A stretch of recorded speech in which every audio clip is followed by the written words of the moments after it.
Hello! I've been on my travels again, and today I went to Ilam Church in Staffordshire. It's a real interesting Saxon church, and all what remains of a Saxon part is a blocked off doorway and two wonderful Saxon crosses in the graveyard.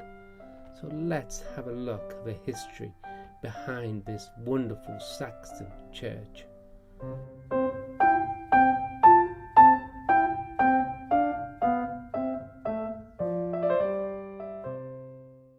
The church is associated with St Bertram.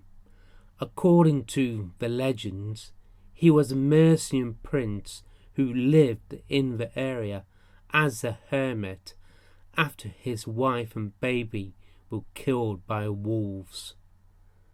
The church has been restored and extended a number of times over the years. The first extension was by the Monks of Burton Abbey, who rebuilt and enlarged the small Saxon church and added the tower. The altar tomb over St Bertram's coffin was built at this time.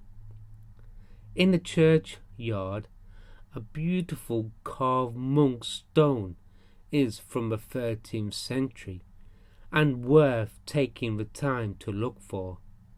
At this time, the north wall of the church would have been where the pillars are now. Some of the windows were enlarged a century later.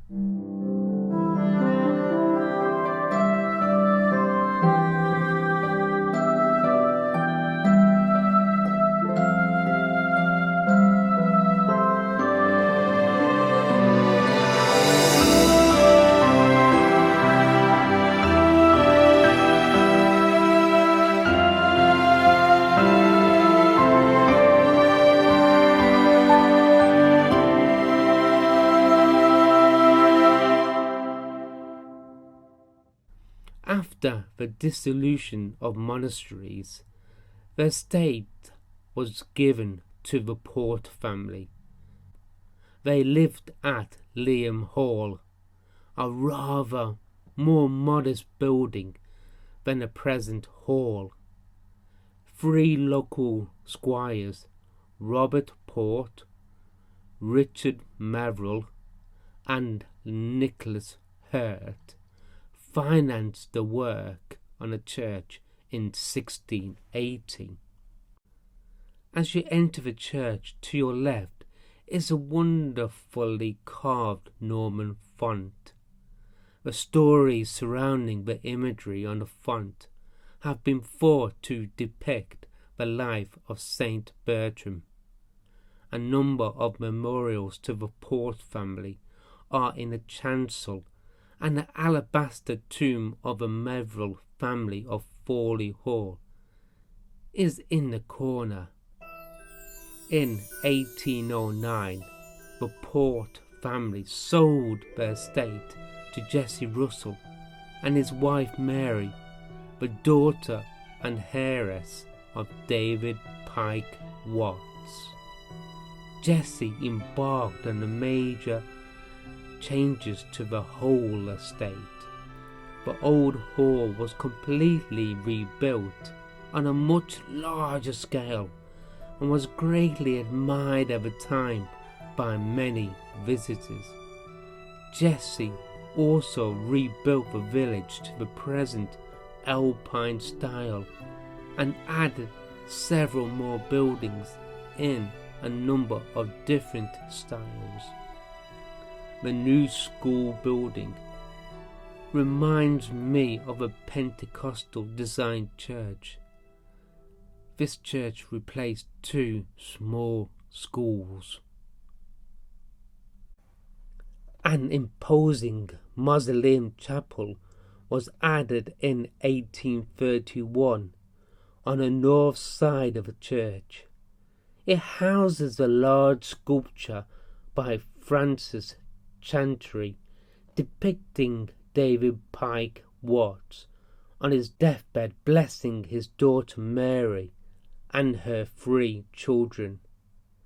Mary died young and is also commemorated by the village cross. The church was in quite a poor state by this time, judging by the report of the Archdeacon's visitation in 1843. The restoration in 1855 by George Scott was needed. The building as you see it now dates largely from that time.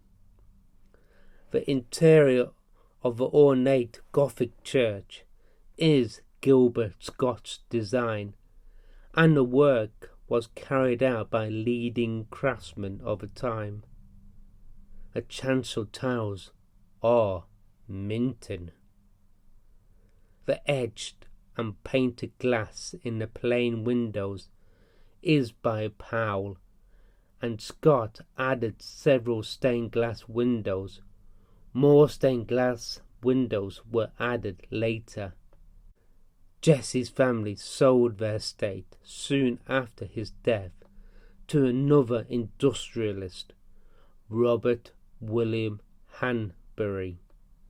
He was a coal miner, an owner and politician, and became the first minister of agriculture.